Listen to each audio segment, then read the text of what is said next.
Yo, what's going on, everybody? It's Gem Live. Welcome back to another video. And this wasn't even gonna be today's video. I have a fully scripted 3-part series, everything you need to know about the NBA draft, so be looking out for that soon.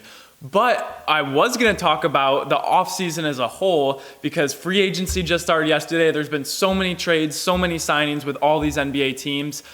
But the team we have to talk about is the reigning 2020 NBA champions, the Los Angeles Lakers, because they are taking the offseason by storm, and they are not so quietly, very loudly having the best offseason in the entire NBA.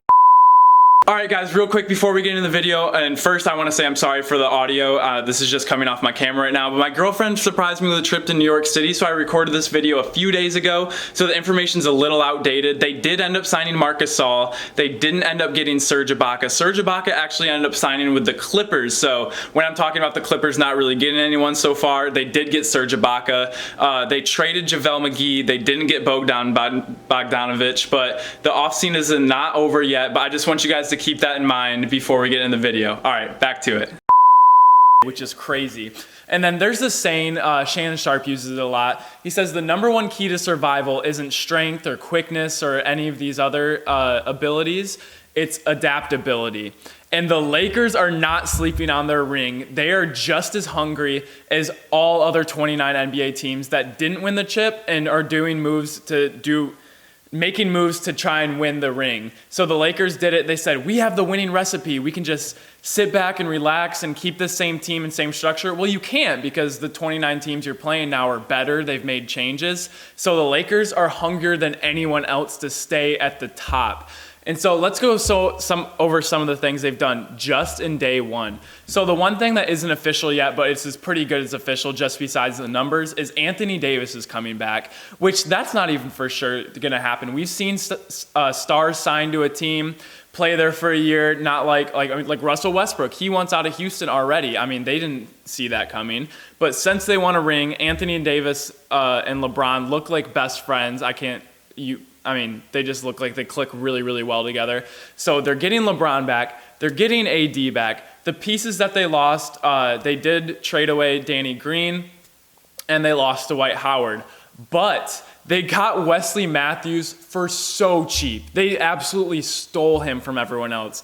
They got Montrezl Harrell. This is such a big pickup. And not only does that add to the Lakers, because Montrezl could fit in any team. He's going to get offensive rebounds, blocks, high energy, really, really good defensive player. He's going to be amazing on the Lakers.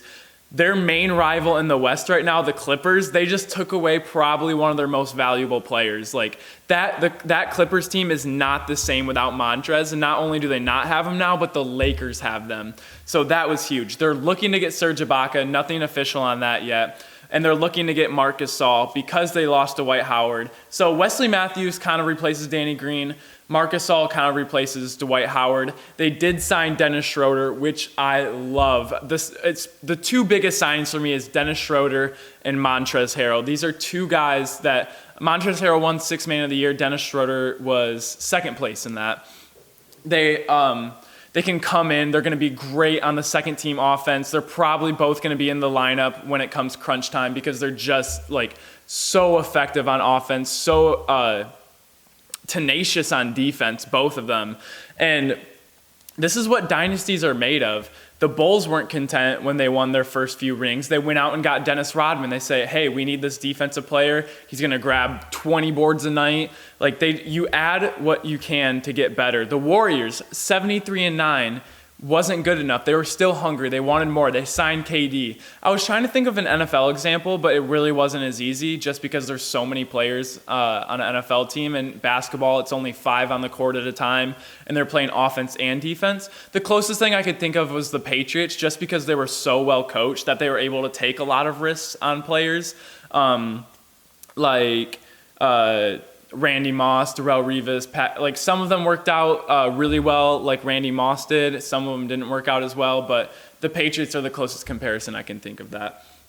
And the Lakers are in a win now with LeBron. He is defying time. You would never guess he's 34, 35 years old.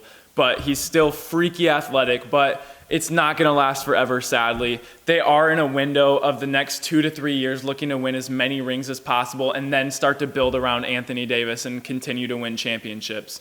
And this doesn't have to really do with anything, but just the fact that Danny Green, KCP, Dwight Howard, Rondo have such a big market should be a huge testament to how good LeBron is and how much better he makes everyone around him. Because these players, you literally could get them for 2 pennies last year, and now LeBron comes in and everyone's paying them big dollars, they're moving on. But now the Lakers are attracting, not only do they have LeBron and AD, but they're in LA. They're attracting all the stars. Wesley Matthews wouldn't sign anywhere else for this cheap. He knows he might win a ring, a good probability. He's going to be in LA and he's going to play with the greatest basketball player of all time. And LeBron has to be ecstatic because this is the opposite of Cleveland. Rob Pelinka is doing an amazing job making a good team for LeBron. It's not a bunch of random pieces. Early in LeBron's career, he couldn't get anyone to come to Cleveland. After LeBron won a few rings, the general manager was bringing an 80-year-old Dwayne Wade, a 95-year-old D Rose, just pieces that made no sense. But all these moves make sense. They're defensive players that's going to take away defensive responsibility from LeBron. They're high-impact players off the bench, so when LeBron goes off the bench, the offense can still run. And he has shooters where LeBron can drive, pick and roll with AD, kick out, and have a really, really good chance of it going in. So this is really demoralizing for the Clippers most of all, especially losing Montrez. But not only that, but if they get Serge Ibaka and Marc Gasol, who are the Clippers going to sign? Because the Clippers need to get better too. Obviously, what they had wasn't enough last year. And not only have they lost more, but the Lakers are getting better. So I'm not sure what the Clippers are going to do. I'm sure this is not going to be my only NBA offseason video. I am coming out with a draft video very soon, and it's going to play some contenders, but most teams that are rebuilding. I'm going to go over the top 3 picks, the most interesting picks in the draft, and what's the third part? I guess you guys are just going to have to wait for the third part. But I would not even be surprised if we saw more from the Lakers in the next coming days. So stay tuned for that. Keep an eye out. Let me know what you guys think of all the Lakers trades. Do you think there's a team in the NBA that's having a better offseason than them? I think the closest team would be the 76ers. The 76ers are having an amazing offseason. Daryl Morey came in and is just making great moves right out of the gate. So I think it's between the Lakers and the 76ers. But I'm saying the Lakers are not only the defending NBA champions, but should be the heavy favorites going into next year. Can't wait for more NBA season. Stay tuned. Turn on post notifications so you don't miss any more videos. All right, peace.